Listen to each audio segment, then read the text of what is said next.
네, 은희로운 섹터 장은혜입니다. 오늘 샘 알트먼 방한 소식에 우리 시장이 좀 훈풍이 깃들고 있는 상황인데요. 어떤 이야기였는지 자세하게 살펴보도록 하겠습니다. 샘 알트먼이 오늘 방한을 해서 오픈 AI 빌더랩에 참석을 했습니다.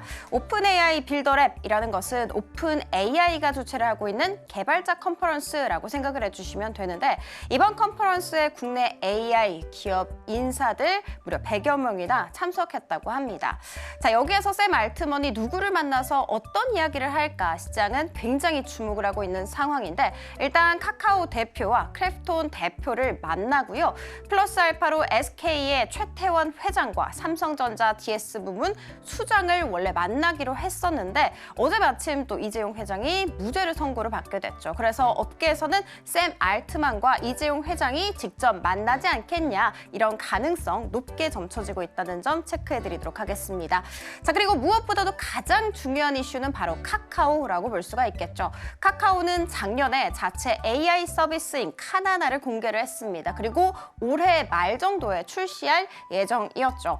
카카오 같은 경우에는 독자적인 초거대 언어 모델을 개발하는 대신에 이미 개발된 AI 모델을 선택해 구현하는 전략을 취하고 있습니다.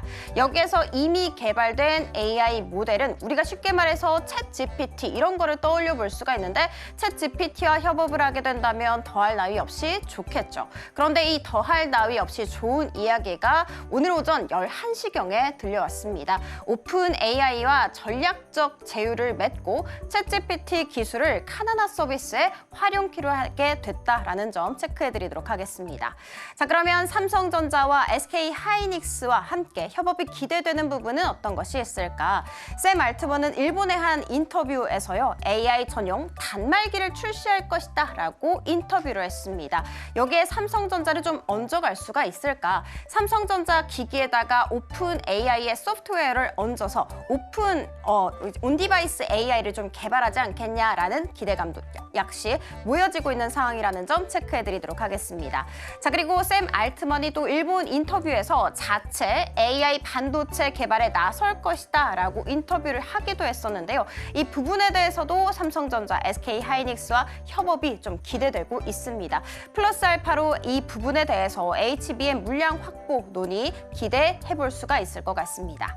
자, 그리고 크래프톤도 빼놓을 수가 없습니다. 오픈 AI와 상당히 인연이 깊은 기업 중에 하나가 바로 크래프톤이죠. 왜냐하면 GPT-4O를 활용해서 이미 게임을 출시한 이력도 있고요.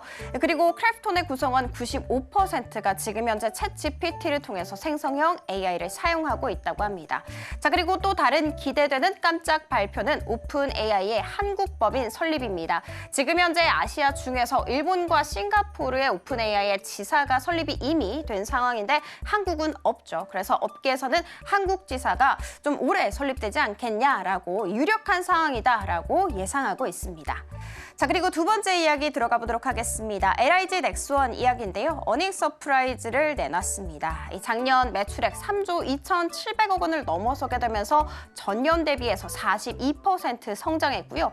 영업이익 같은 경우에도 2,300억 원을 넘어서게 되면서 전년 대비해서 24% 가깝게 큰 폭으로 증가했습니다. 자, 그리고 분기로 따로 떼어놓고 보자면 4분기 매출 1조 1,000억 원을 넘어서게 되면서 전년 동기 대비해서 72%나 큰 폭으로 증가, 영업이익 같은 경우에도 628억 원가량을 기록을 하면서 전년 동기 대비해서 70%가량 큰 폭으로 늘어났습니다. 이 4분기 매출과 영업이익 같은 경우에는 시장의 전망치 대비해서 각각 35% 그리고 19%나 큰 폭으로 상회하는 좋은 실적을 냈다라고 보시면 됩니다. 자, 그러면 앞으로는 좋을까? 증권가에서는 LIG 넥스원의 성장세가 쭉 이어질 것이다 라고 보고 있습니다. 왜냐하면 이익이 적은 인도네시아 프로젝트 비중을 좀 줄이고 대신에 이익이 큰 지역으로 수출 확대가 예상되고 있기 때문입니다. 자, 그리고 LIG 넥스원 외에도 다른 우리 한국의 방산기업 같은 경우에는 투트랙 전략을 잘 취하고 있는 것으로 알려졌습니다. 재래식 무기를 수출해서 자금력을 잘 쌓고요.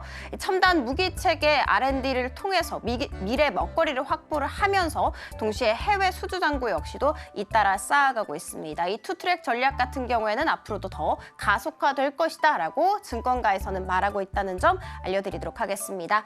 자, 국내 테마 탑3로 들어가 보도록 하겠습니다. 양자 암호인데요. 빌 게이츠가 젠슨왕이 틀렸을 수 있다라고 이야기를 하면서 3년에서 5년 내에 상용화 될 가능성이 있다라고 이야기했습니다.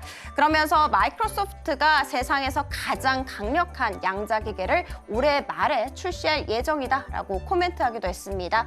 이와 같은 이야기 속에 바이오로그 디바이스와 그리고 엑스게이트 같은 경우에는 오늘 장중한 때 상한가 터치하는 움직임 보이기도 했고요. 이 KCS 역시도 26% 강한 슈팅 나오기도 했습니다.